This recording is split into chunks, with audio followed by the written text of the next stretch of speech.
Hi friends, எல்லோரும் எப்படி இருக்கிறீங்க? இந்த வீடியோவில் என்ன பார்க்க போகிறீங்கன்னா, கல்யாண வீட்டு வாழைக்காய் வறுவல் எப்படி செய்கிறதுன்னு பார்க்க போகிறீங்க. இது வந்து நம்ம கல்யாண வீட்டில் சாப்பிட்றப்போ எந்த அளவுக்கு டேஸ்ட் இருக்குமே அதே மெத்தடில் நான் செஞ்சுருக்கேங்க. கண்டிப்பாக இதே மாதிரி நீங்களும் ட்ரை பண்ணி பாருங்கள். ரொம்பவே சூப்பராக இருக்கும். இது வந்து ரச சாதம், தயிர் சாதம், சாம்பார் சாதத்துக்குலாம் வச்சு சாப்பிட அல்டிமேட்டாக இருக்குங்க. இப்போ வாங்க எப்படி செய்யலான்னு வீடியோக்குள்ளே போய் பார்த்துடலாம். வீடியோக்குள்ளே போகிறதுக்கு முன்னாடி மறக்காமல் நம்ம சேனலை சப்ஸ்கிரைப் பண்ணுங்கள். பக்கத்தில் இருக்க பெல் பட்டனை கிளிக் பண்ணுங்கள். அதில் ஆளுங்கிற ஆப்ஷனையும் கிளிக் பண்ணுங்கள். அப்போ தான் நாங்கள் போடுற வீடியோஸ் தொடர்ந்து உங்களுக்கு நோட்டிஃபிகேஷனில் வரும். தொடர்ந்து நம்ம சேனலுக்கு சப்போர்ட் பண்ணுங்கள். இப்போ நான் வாழைக்காய் வறுவல் செய்கிறதுக்கு வாழைக்காவை கட் பண்ணி தண்ணியில் போட்டிருக்கேங்க. வாழைக்காய் வந்து கொஞ்சம் பெரிய பெரிய பீஸாக இது மாதிரி கட் பண்ணிக்கோங்க. கட் பண்ணி தண்ணியில் போட்ட வாழைக்காவை இப்போ நல்லா கழுவிட்டு இதை ஒரு பிளேட்டுக்கு வந்து மாற்றணும். இதில் வந்து கொஞ்சம் கூட தண்ணி இருக்கக்கூடாது. நான் வந்து பிளேட்டுக்கு மாற்றி ஒரு 5 நிமிஷம் காற்றுல வளர விட்டுருக்கேன். பாருங்கள், கொஞ்சம் ட்ரையாக இருக்கணும்.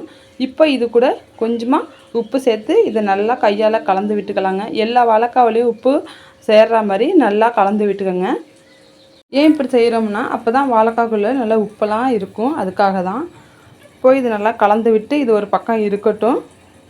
பாருங்கள், இது ஒரு 2 நிமிஷம் காற்றுல அப்படியே இருக்கட்டும். இன்னொரு பக்கம் கடாயை அடுப்பில் வச்சு கடாயை ஹீட் பண்ணியிருக்கேன். இதில் கொஞ்சமாக எண்ணெய் சேர்த்துக்கலாம். எண்ணெய் வந்து ஒரு 4 கரண்டி அளவுக்கு சேர்த்துக்கோங்க. இதில் வந்துட்டு கொஞ்சம் கொஞ்சமாக நம்ம வாழைக்காவை போட்டுக்கலாம். வாழைக்காய் வந்து நல்லா பொரித்து எடுக்க போகிறோம், அதுக்காக தான்.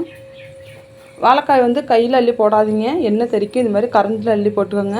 நான் வந்து 2 பேஜாக வந்துட்டு இதை பொரித்து எடுத்துக்க போகிறேன்.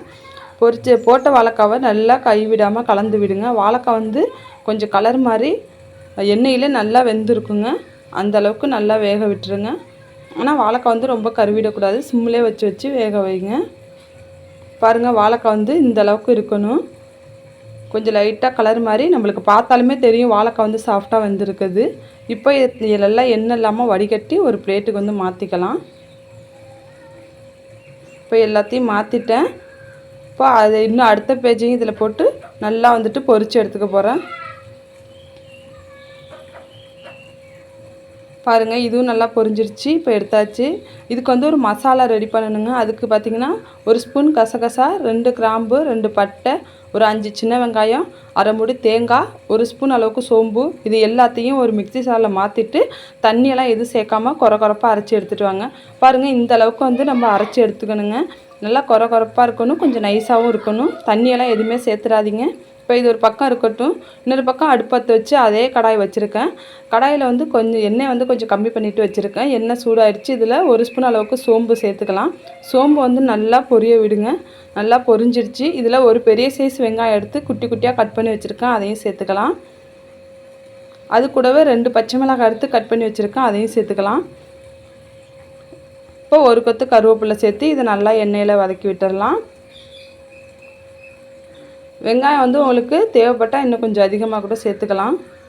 இப்போ வெங்காயம், பச்சை மிளகாய், கருவேப்பிலைலாம் நல்லா வதங்கி வரணும் எண்ணெயிலே. அந்த அளவுக்கு நல்லா வதக்கி விட்டுடலாம். இது கூட அரை ஸ்பூன் மஞ்சத்தூள், 1 ஸ்பூன் அளவுக்கு மிளகாய்த்தூள். நம்ம ஆல்ரெடி மிளகாய் வேறு போட்டிருக்கோம், பார்த்துட்டு சேருங்க. 1 ஸ்பூன் அளவுக்கு மல்லித்தூள், அரை ஸ்பூன் அளவுக்கு கரம் மசாலா சேர்த்துக்கலாம்.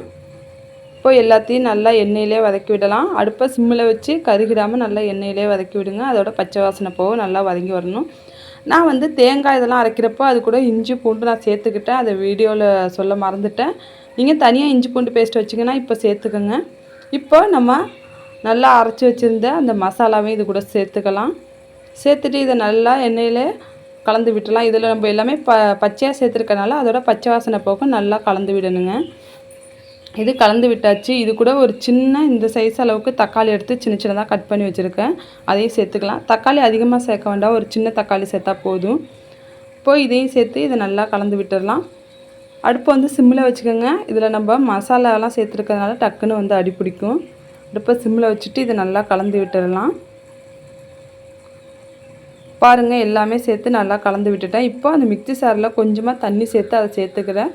இது கொஞ்சம் நேரம் கொதிக்கணும், அதுக்காக தான். ரொம்ப தண்ணி சேர்த்துட வேண்டாம், ஒரு 1/4 கிளாஸ் அளவுக்கு தண்ணி சேர்த்தா போதும். இப்போ இதுக்கு தேவையான அளவு உப்பு சேர்த்துட்டேன். பாருங்கள், இப்போ கொஞ்சம் எண்ணெய் பிரிஞ்சு நல்லா வருது. இப்போ இதை ஒரு மூடி போட்டு ஒரு 2 நிமிஷம் விட்டுடலாம். சிம்மிலே வச்சுருங்க, இல்லைன்னா தீஞ்சு போயிடும். பாருங்கள், 2 நிமிஷம் ஆயிடுச்சு. அதோட பச்சை வாசனைலாம் போக நல்லா எண்ணெய் பிரிஞ்சு நல்ல ஒரு மணமாக இருக்குதுங்க. கண்டிப்பாக இதே மாதிரி செய்யுங்க. நல்ல வாசனையாக இருக்கும், பார்க்குறதுக்கே சூப்பராக இருக்குது. இப்போ இது கூட நம்ம பொரித்து வச்சுருக்கிற வாழைக்காவை சேர்த்துக்கலாம். வாழைக்காய் சேர்த்து இதை நல்லா கலந்து விட்டுடலாம். இப்போ அந்த மசாலா எல்லாமே அந்த வாழைக்காவில் படுற மாதிரி நல்லா கலந்து விட்டுடலாம். இப்போ இதையும் மூடி போட்டு ஒரு 2 நிமிஷம் விட்டு சிம்மில் வச்சு வேக விட்டுடலாம். இப்போ 2 நிமிஷம் ஆயிடுச்சு. இதை திறந்து பார்க்கலாம். பாருங்கள், நல்லா கமகமன்னு வாசனையோட சூப்பரான வாழைக்காய் வறுவல் ரெடி ஆகிடுச்சிங்க. இதை ஒரு 10 நிமிஷத்தில் செஞ்சிடலாம். இது ரொம்பவே டேஸ்டியாக இருக்கும். நான் வந்து இன்றைக்கி சாம்பார் சாதத்துக்கு தான் வச்சு சாப்பிட்றேன். இது ரசம் சாதம், தயிர் சாதத்துக்கெல்லாம் வச்சு சாப்பிட்றப்போ அல்டிமேட்டாக இருக்கும். கண்டிப்பாக இதே மெத்தடில் இதே மாதிரி மசாலா ஐட்டம்லாம் சேர்த்து செஞ்சு பாருங்கள். அப்படியே நம்ம கல்யாண வீட்டில் சாப்பிட்ற வாழைக்காய் வறுவல் அப்படியே நம்மளுக்கு கிடைக்குங்க. அப்படியே செஞ்சு பார்த்துட்டு எப்படி இருந்துச்சுன்னு மறக்காமல் கமெண்ட் பண்ணுங்கள். வீடியோ பிடிச்சிருந்துச்சுன்னா லைக் பண்ணுங்கள், ஷேர் பண்ணுங்கள், சப்ஸ்கிரைப் பண்ணுங்கள், பக்கத்தில் இருக்க பெல் பட்டனை கிளிக் பண்ணுங்கள். இது மட்டும் இல்லாமல் இன்னும் நிறைய வீடியோஸ் வந்து நம்ம சேனலில் இருக்குது. அதையும் தொடர்ந்து பார்த்துட்டு நம்ம சேனலுக்கு சப்போர்ட் பண்ணுங்கள். என்னென்ன நான் வீடியோ போடணும் அப்படிங்கிறத நீங்கள் கமெண்ட் பண்ணுங்கள். நெக்ஸ்ட் வீடியோவில் பார்க்கலாம். பாய்.